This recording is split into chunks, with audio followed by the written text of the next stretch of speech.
And welcome back to our next edition of the CBB Review Studio podcast. I am Dan Siegel, joined by my co-host Ben Anderson, and we are here with finally 4 teams left here in college basketball. We have our Final Four, and that consists of, out of the East region, UConn, the West region, Alabama, the South region, North Carolina State, and the Midwest region, Purdue. Ben, how does this all sound to you? Look, this sounds great to me. I think that this tournament has struck the right balance of having the best teams left at the end of the season, while also giving you some surprising upset candidates, including, of course, the Wolfpack, which we'll talk about later. But I don't feel as if this will be a letdown of a Final Four. Certainly, it has more juice than last year's, and last year's was all right. But I think this year's will be a little bit more entertaining once we get to Phoenix next weekend. One of my overall takeaways before we get into region by region, we'll recap the Sweet 16 and the Elite 8 games. But first off, I feel like the shooting variance has been particularly crazy this year. And obviously basketball could be very much simplified into, if you're making your shots and the other team's not making their shots, you're going to win. And if vice versa happens, you're going to lose. But I feel like the shooting in general, the shot making, maybe I should say, has been pretty down in this tournament. And we talk about Alabama, right? A team that is probably an exception to that rule, right? For the most part, they've been making their shots. That's why we didn't expect them to be this far with their poor defense, yet they are in the Final Four. Duke made it to the Elite 8, pretty much with the same thing happening. Right up until the Elite 8, they were making their shots more than they usually do, and that's why they made it a little bit further than we expected. But I feel like nobody in particular, besides maybe those aforementioned teams, are shooting particularly well, UConn especially. So the teams that rely on those three-point shooting kind of went out early. Yeah, absolutely. I mean, Marquette is the best example probably of this, right? Going 4 for 31. We'll get to that game against NC State, but it does feel like you're going to have to win these games without relying on shots falling from behind the arc. And I think that a lot of the teams you see built here, with the exception of Alabama, that are still remaining in the Final Four, are teams that are able to do that, and by extension have talented big men that are able to take over when needed. We've seen it from Edey, we've seen it from Burns, and of course we've seen it from Klingon with the game against Illinois. So definitely going to be interested to see who wins the battle of the paint in these games coming up. We'll have previews of them looking forward, but first let's get into the Sweet 16 and Elite game, eight games, Dan. Yeah, so we'll start with the East region, and we'll go with UConn, who dominated San Diego State 82-52. Basically, UConn dominated in every single facet, including physically. I mean, Stephon Castle is actually coming up a lot bigger than Klingon in this particular game. Castle, the bigger wing player, he had 11 boards. He's that NBA prospect that everybody likes, just kind of could jump out of the gym and stuff outside of Klingon. And it was Hassan Diarra going off the bench. He had 10 points. And Cam Spencer, I believe, led the way with 18. It was just a dominant performance for UConn, kind of what I expected. I don't know what else there is to take away from this, but I'll throw it to you first. Yeah, you pretty much covered everything. I believe Brian Dutcher said in his press conference, either they got better or we got worse. He's referring to, of course, the national championship game where the margin was a little bit closer. And I think a little bit of both is true. I think actually San Diego State's probably worse than UConn is better at that point in the Sweet 16. But this was sort of, as you said, the expected outcome in terms of who moves on to the Elite 8. Okay, and then in the other Sweet 16 game out of this East region, we had a much closer game. It was between Illinois and Iowa State, and Illinois came out on top 72-69. Essentially, to me, it was Terrence Shannon who willed the Illini past Iowa State, and as I predicted, Iowa State's shot making was going to, or I should say lack of shot making, was going to catch up to them eventually. I mean, Curtis Jones did come off the bench with a huge 26 points, but also 7 of 18. 26 points is great. That still wasn't the most efficient day. And then Taman Lipsy, just 8 points. So honestly, when it came down to it, it could have been a bigger blowout, right? I feel like the reason the game was so close was because Illinois was terrible from the free throw line. I believe they missed 14 free throws in that game. 15 for 29 is the number I remember. And the Cyclones, on the other hand, were just straight up missing layups. They were terrible around the rim. We talked about Illinois and how good they are on offense. They are not the best rim protecting team at all. So, in general, it just came down to, I guess, the offense and defense dynamic of the two respective teams kind of balanced out. But in the end, it was Iowa State's lack of shot making that was the reason they lost. Yeah, it did. It did always feel like Iowa State had somewhat of a capped ceiling on this year's team just because of what you said, right? The lack of offensive production from, or at least consistent offensive production from their guards, whether that's Lipsy or Jones or even Keyshawn Gilbert.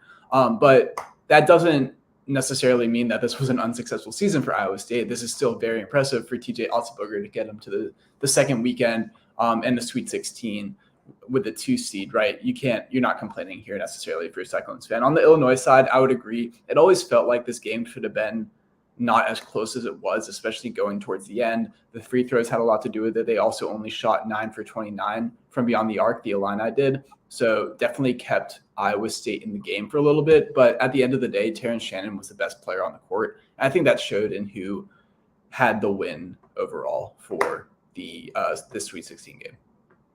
Yeah, and then talking about Terrence Shannon, he did not exactly replicate the performances he has come up with in the last bunch of games, because against the UConn Huskies, he came out with just let me look at the numbers here. He was, I think, 2 for 12 from the field. So UConn ends up dominating this one. 77-52. I mean, it was, again, yet another team ran into the UConn buzzsaw. And I felt like if Illinois were to compete, which a lot of people thought they could have, it was going to be because of elite shot making. And they're capable of pulling one of those games, but it didn't happen. So Illinois was not making outside shots. And then essentially UConn, even though they weren't making shots, it was just the Donovan Clingan show, right? Like, Illinois couldn't do anything in the paint. Donovan Clingan was running in transition, just dominating in general. 22 points, 10 rebounds, 5 blocks. He has 14 blocks this tournament, and that was really the difference in this game.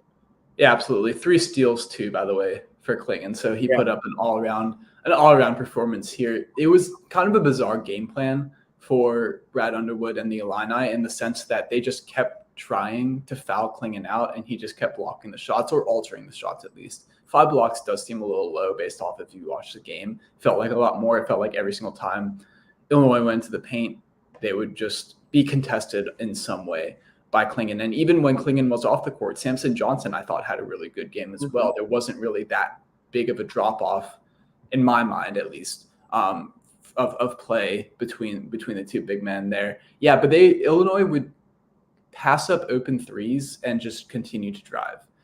Yeah. At some point, I feel like you have to just live or die by the 3, because it's obvious that you aren't able to finish the way you had hoped and finish the way you had throughout the season in the paint. But they seem to, keep banging at the door there. The 30-0 run, right, by UConn. And by the end of the first half into the second half, Illinois didn't score for 50 real-time minutes, I think it was. In between those times, they pulled up Virginia there. And, yeah, this was just – UConn can flip on a switch. And there isn't another team, I don't think, that can flip on a switch quite like the Huskies in a while. No. And did you see Underwood's comment, I believe, at halftime in, like, a very quick interview when he said, we're going to keep doing this. Let Clingan block 100 shots. We're going to continue to do this. And they continue to do it, and Clingan blocked like 100 shots. I mean, It's just ridiculous. Like, at some point in the game, you got to realize what you're doing is not working, and you got to stick to what's been making you great all year, which is shot making, shot creation. Didn't work for Illinois, but they lost. Yeah, Damask had a good game. So shout out to Marcus Damask. I thought he was the only one that really showed up and impressed me. One last thing on UConn though is that Tristan Newton didn't make a field goal the whole game, and it didn't matter. Like that's very impressive to me.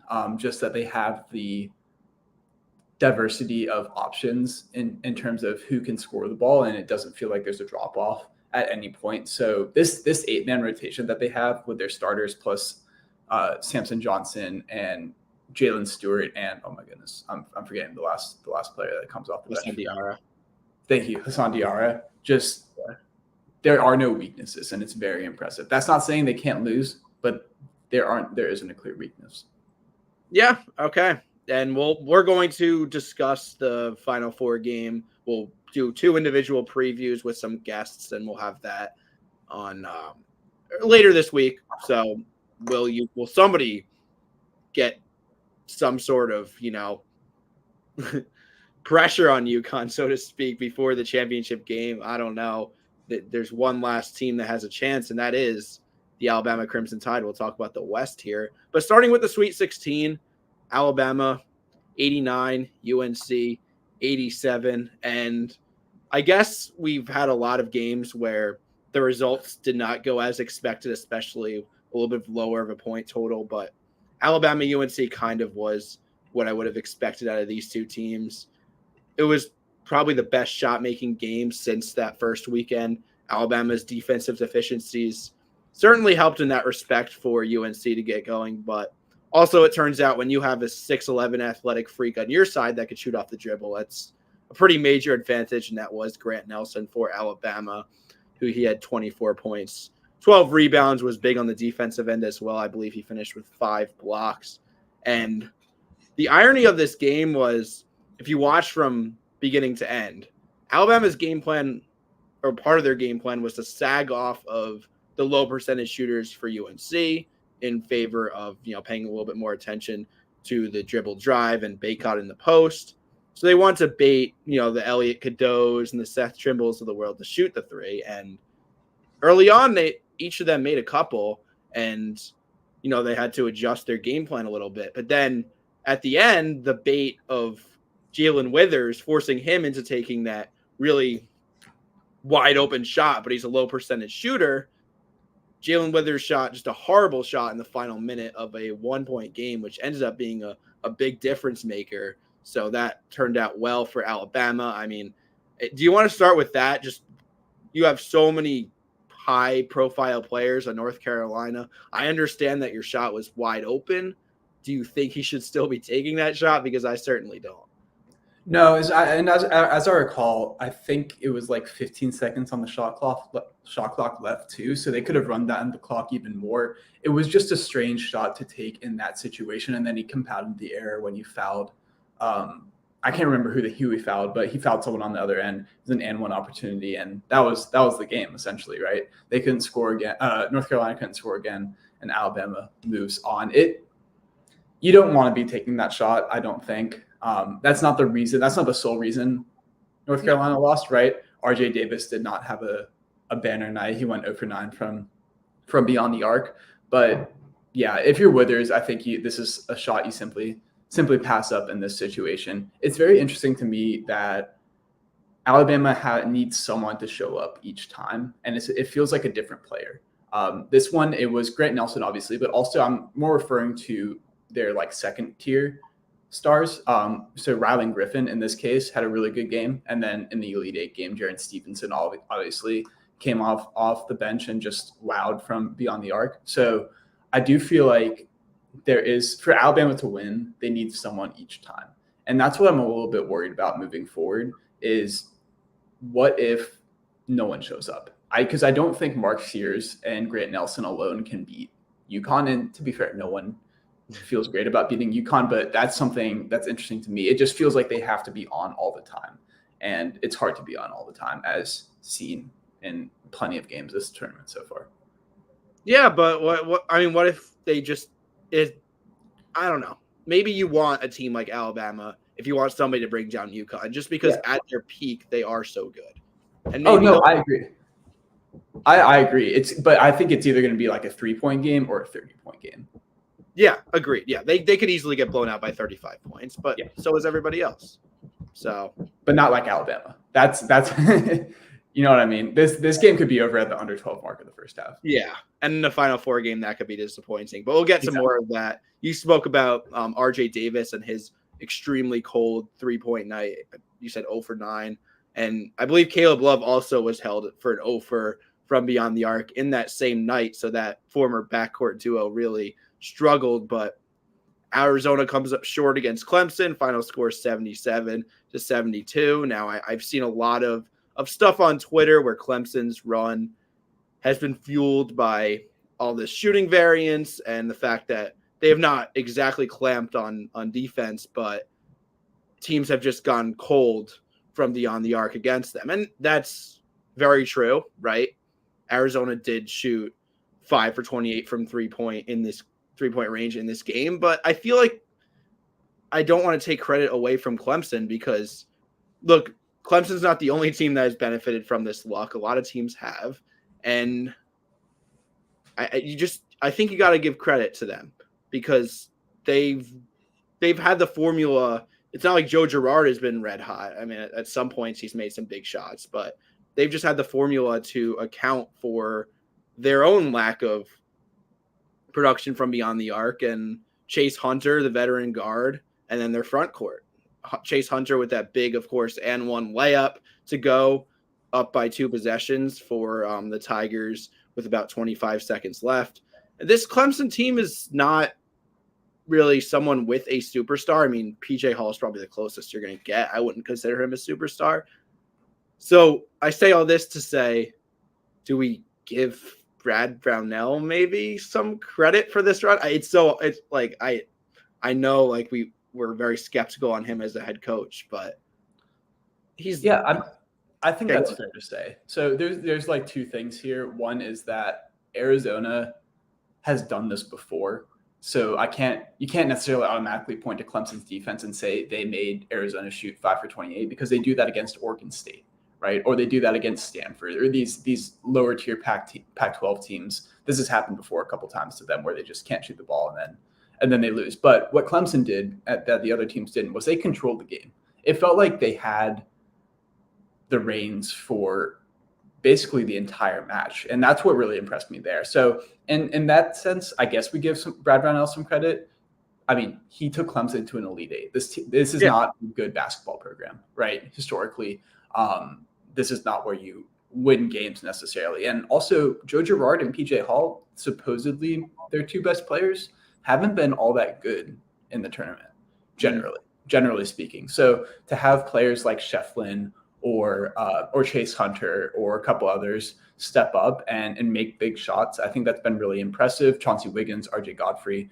I think that this is a coaching job, right? We make jokes about Brad Brownell being on the hot seat perpetually and all that, but he's earned some time off it. So it was a very impressive win for them to get to the Elite Eight. All right.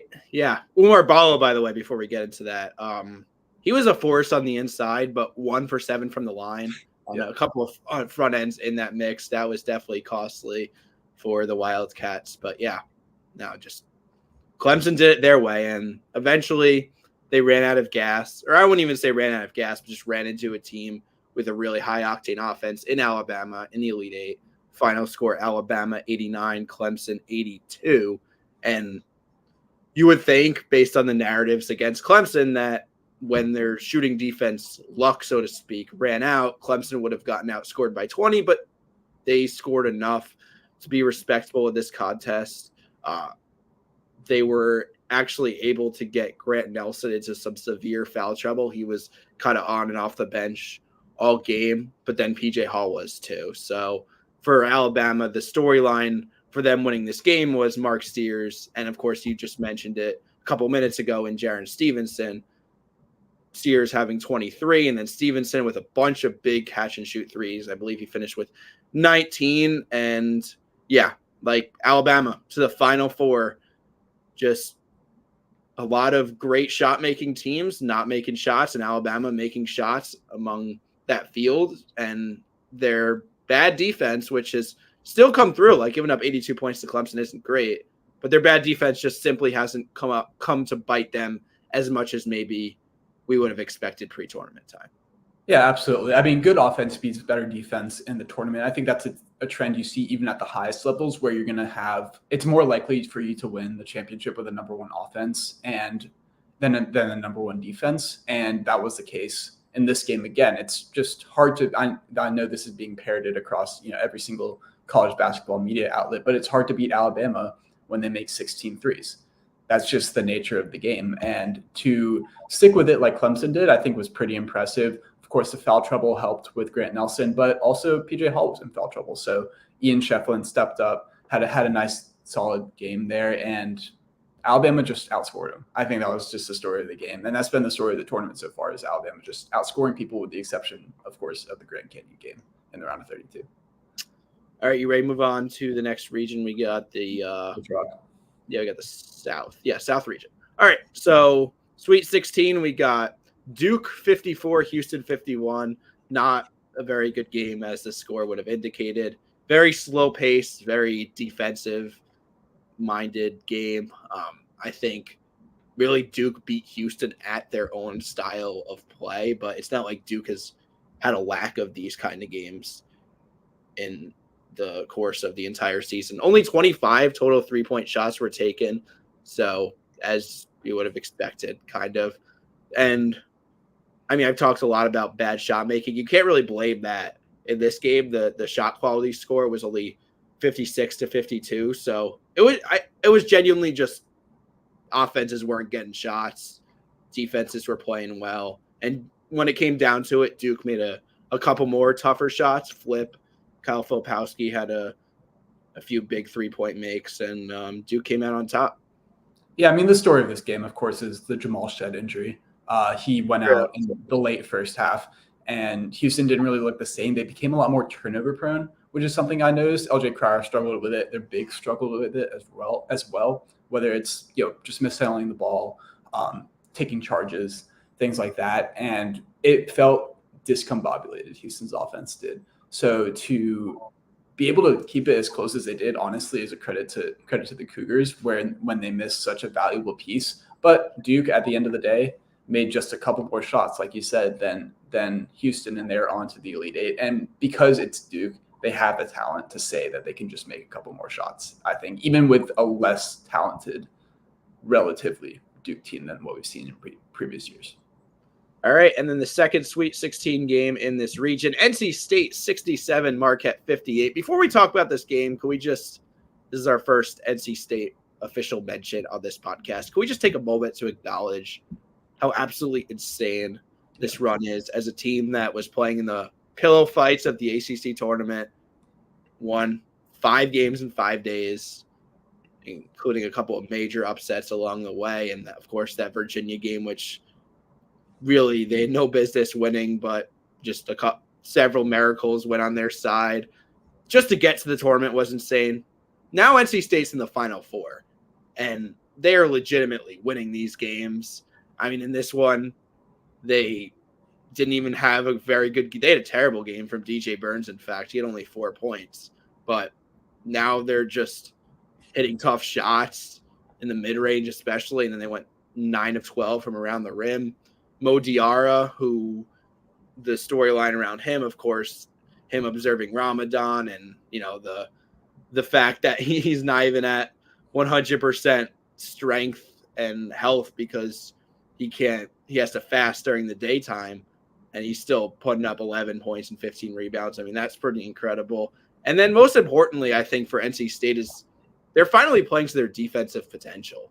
Like, they were never a bad offensive team. I believe they were top 15-ish the entire year, but they were just not playing very good defense. Now they're just playing for a cause with their hair on fire. I mean, they have athletic pieces that can guard the ball, but it's just all coming together, and it's amazing to see what happens holding a very good Marquette offensive team to just 58.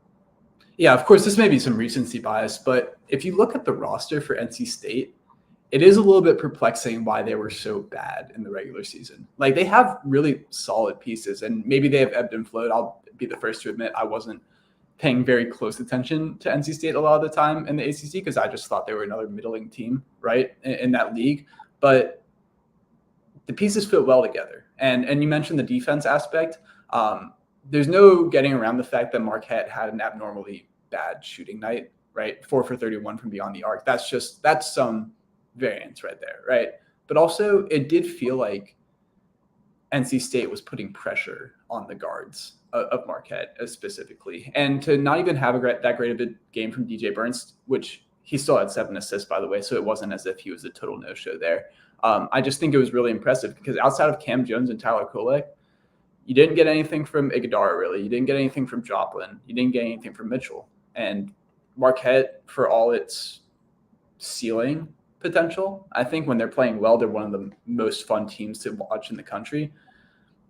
They just fell apart, right? And that at some point is a credit to NC State because if teams keep falling apart against them, it's no longer just variance. No, and a lot of it is also, I mean, like you said, DJ Burns in this game, he was not scoring a lot. Marquette was heavily pressuring him, so he was able to kind of feed his teammates that got more open looks as a result. But then we move on to the Elite Eight when they played Duke, and it was back to the DJ Burns show. Final score, NC State 76, Duke 64. And yeah, DJ Burns 29 points, 13 of 19 from the field. He was just stronger, tougher, just more skilled than any of the front court players. It was they threw all three at them that Duke had to offer. And I'm a little bit surprised on the other end, Kyle Filipowski, who had a pretty rough game. I'm a little surprised Filipowski didn't try to use his athletic advantage a little more. He did miss a couple threes. Maybe he could have taken a few more of those, but also just trying to when he gets the ball in the post, you're not going to back down DJ Burns. Maybe you could take a quick jab step, go around him, and quickly drive to the rim. He didn't really do a lot of that. So a little bit unfortunate there for Duke. But also when it comes down to it for Duke, nobody outside of Jared McCain showed up. And Jared McCain showed up in a big way with 32 points, but then nobody else did. So that was what caused their downfall. They lost by 12. It was an eventual pull away, just very slowly in the second half by NC State. And the same thing happened in the ACC tournament as well. Yeah, what stuck out to me was how rattled Duke looked a lot of the time. You saw Kyle Filipowski had the little meltdown after his second foul. You had the missed calls from the refs that didn't help either. The technical on Keats. It felt like a messy game at times. And I think NC State was better equipped to handle that and keep their cool throughout the process, especially in the second half, than Duke was, which is a little strange to see considering it's NC State. It's not like they're playing, I don't know, Connecticut or some machine, right? Like someone that was already favored and things like that. So that was a little bit interesting to watch. Like you said, Filipowski didn't have the best game. He probably could have shot it a little bit more, but to be honest, I think it was just more NC State beating Duke than Duke beating themselves at times, right? DJ Burns was unstoppable. DJ Horn also, when DJ Horn turned on in the second half, that was when it was like, oh shoot, it's for real, right? Yeah. NC State might be going to the Final Four because once you get that second option for the Wolfpack, they become very hard to stop, especially if that second option's a guard. So just shout out to NC State. I mean, winning 9 elimination games in a row is something that really hasn't been done, or at least to the extent that the Wolfpack did it, right? There have been 11 seeds that have made the Final Four before, but they're typically the 1 seeds in a mid-major conference, or they were pretty good, right? And maybe snuck in as an at-large bid. Now, this team wasn't going to the tournament if they didn't have the ACC tournament win. And now they're 2 wins away from cutting down the nets in Phoenix. So shout out to Kevin Keats. Shout out to both coaches that are perpetually on the hot seat in the ACC. It was a good week for that conference for sure. Yeah. And of course, neither of us were around at this time, but it seems very similar to those Jim Valvano days where NC State won the whole thing as a 6th seed, and they just a big underdog story. I guess that's really the mentality of the NC State athletic department when you're sharing a state. You're sharing a area really with Duke and North Carolina, and they're really thriving on it. So I'm glad to see it for that fan base and for that community. It's really awesome. But one more team, or one more region, I should say, with Purdue coming out of this region. We got the Midwest, and Purdue started off the Sweet 16. They beat Gonzaga 80-68. In these two games, and we'll talk about this one first, there was no answer for Zach Edey. He had 27 and 14 in this one. Also, Braden Smith was 2 rebounds shy of a triple-double, which would have been really cool to see. And I don't know what else to say. Like, we were worried about Gonzaga's lack of depth at the guard position. I think not having players off the bench to be able to score definitely came back to bite them. But again, when Zach Edey's doing his thing and then you got Braden Smith putting up monster numbers, it's tough to beat Purdue. Yeah, absolutely. This Gonzaga and Purdue, of course, played in Maui to start the season, and it went about as similarly as it could have, or as it could have gone between the two games. So to see Purdue pull away again in that manner, I think was pretty impressive. Of course, the foul trouble for the big man of Gonzaga didn't help, but they always felt in control. And if you had watched Purdue games in the recent March Madness years, 2020, 2022, last year, of course, it never felt like they had control of games. But this time, and we'll get to the Tennessee game in just a second, it feels like they know what they're doing. They're in the driver's seat. And I think that's the change that people can point to and say, this is what made the difference between that and the Final Four. Yeah, you got a lot of storylines with these Final Four teams. You got Purdue, team of destiny. I mean, NC State is team of destiny in their own. UConn repeating as, the back-to-back champions, and they've just got an insane run. Alabama, I guess, doesn't have as much storylines behind them, but it's the first Final Four ever for Bama. That's a story, yeah. And I guess that's a good transition into the next game. We had Tennessee and Creighton. Could have been the first Final Four ever for Tennessee. They did advance to the Elite Eight, and they beat Creighton 82-75.